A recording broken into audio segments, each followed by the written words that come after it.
Hey everybody, in today's video I'm going to talk about macros. Before we proceed, don't forget to hit the subscribe button so you never miss a video, and if you want to speak with me, there is a link below. So what are macros? Macros are fat, carbs, and protein, okay, macronutrients, and a lot of people count them, track them in an effort to improve their physical performance or to lose weight or to be healthy, whatever. Now, what are micronutrients? That's all your vitamins and minerals, you know, the B12, the iron, the manganese, the copper, etc.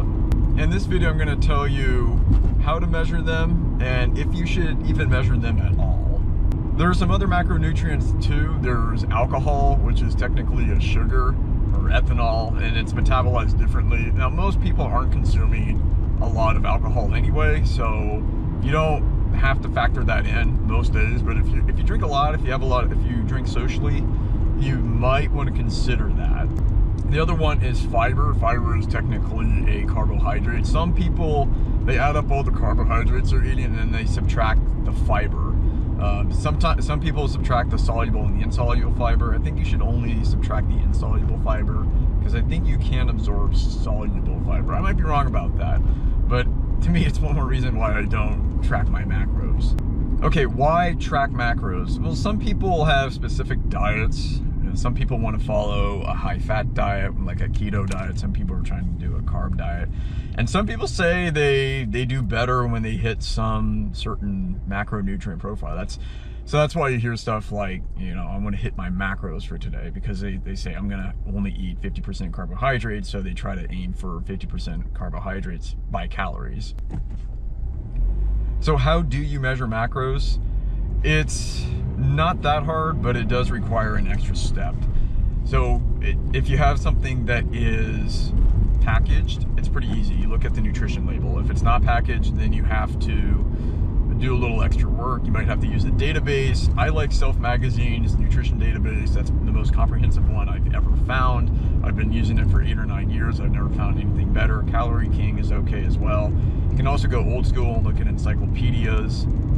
If you have a food scale, that helps too. So if you're eating something that can be measured, like rice, quinoa, vegetables, you can measure those to the gram, which is what I used to do. And I still have a scale. I use it occasionally. I don't track everything obsessively like I used to. I found that it was just a waste of time and it wasn't making me any healthier. Then if you're going to a restaurant, you have to download the menu, and that can be a problem because the nutrition facts on the menus aren't always correct. The error rate can be as much as 30%, so just keep that in mind. And as soon as somebody else is preparing something, you don't really know what those macros are anymore. Because you can look on the menu, but what if the chef that day is a little generous, you know, a little more generous than usual? What if he throws in an extra egg? You know, you don't know. He could be really liberal with the oil. I remember working at a grocery store when I was in college, and they had this like salad bar, and I remember them just squeezing the oil bottle over the tray of food, and wow, that's how much oil they're putting into it. So it made me think twice about it. So if you're eating a low-fat diet, you might want to consider those buffets because they're adding a lot of oil. So tracking macros can be a hassle. It might not always be worth your time. If you eat the same thing over and over and you know how much you're eating, then it probably isn't that hard. But here's the thing, I don't think you should track macros, and there's several reasons why.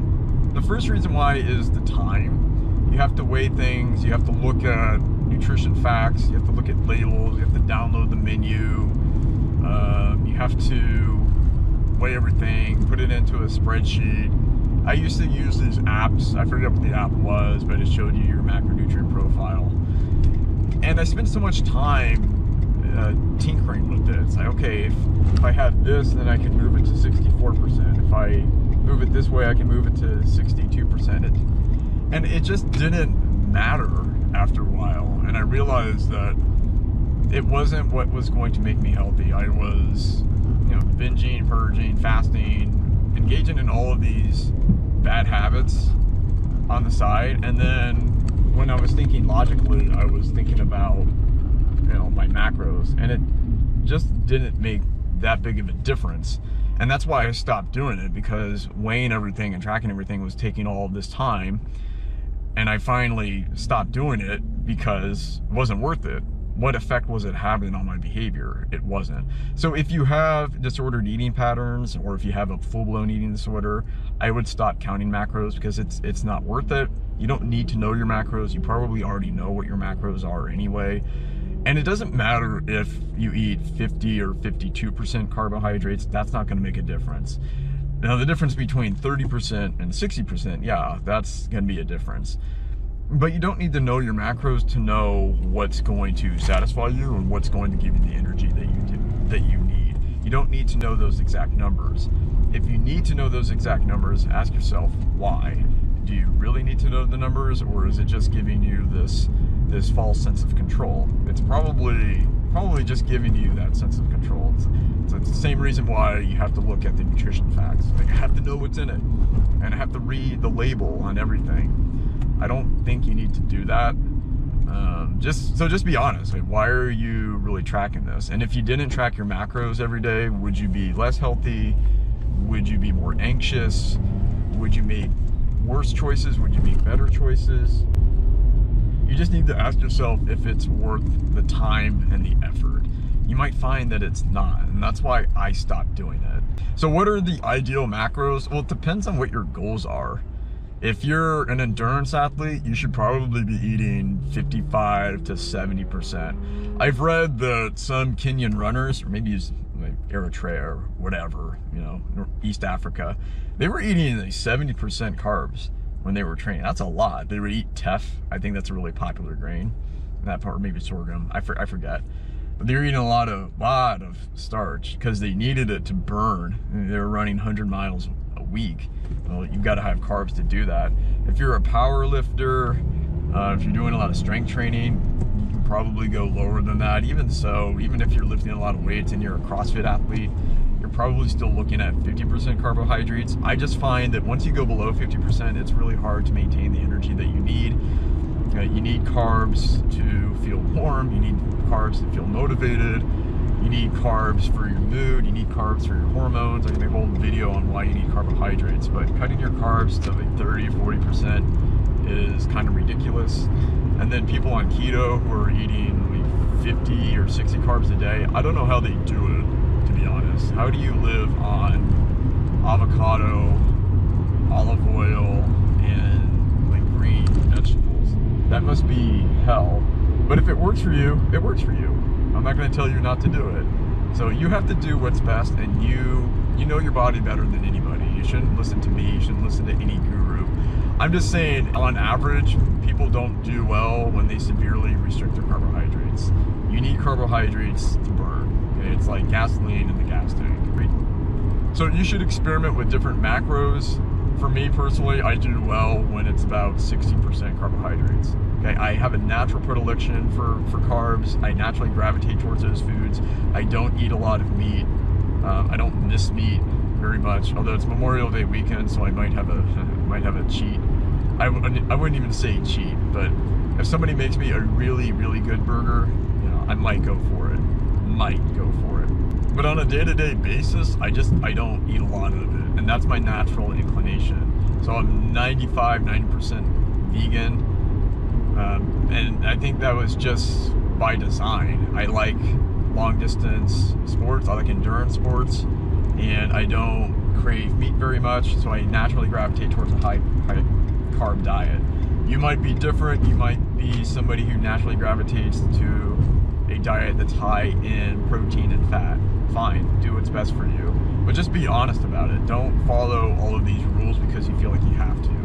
Don't avoid carbs because somebody told you that carbs make you fat, and they make the pancreas secrete insulin, and insulin is going to drive all this energy into your fat cells, and you're always going to feel hungry. There are authors and scientists who are saying that.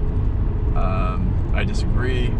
So just take everything you hear with a grain of salt. So what did we learn in this video? Measuring macros probably isn't worth it. That's the main takeaway.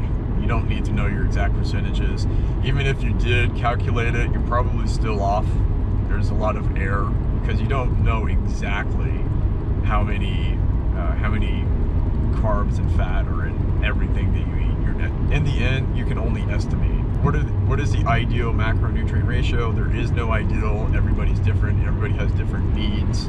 But for most people, 50 to 65% carbohydrate is a good start. And then 1 gram of protein per pound of body weight. In terms of protein, I would say 1 to 1.5 grams per kilogram of body weight, or maybe 0.7, 0.8 grams per pound. The thing is, if you're eating a variety and you're eating, beans, whole grains, maybe a little bit of meat, maybe some yogurt, maybe a protein shake, you really don't need to worry about the protein. Unless you're eating foods like white rice that essentially is all carbs, you don't really need to worry about the protein. If you are worried about the protein, get a good protein powder or have a protein bar each day and you're fine. And then after the carbs and after the protein, you have your fat. Okay, and most people are going to have some fat in their diet anyway. Maybe have some guacamole, maybe have some oil, some nuts. There's a little bit of fat in everything. So again, don't count everything. Don't obsess about it. Hope you found this video educational and entertaining. What are your ideal macros? Let me know in the comments below. And if you want to start your YouTube channel, then check out the Creative Business Academy by Satino Artists. You can get started today. Don't forget to subscribe, and if you want to speak with me, there is a link below. If you liked this video, I'm sure you'll like one of the other videos that you see on the screen. Click one of them, and I'll see you there.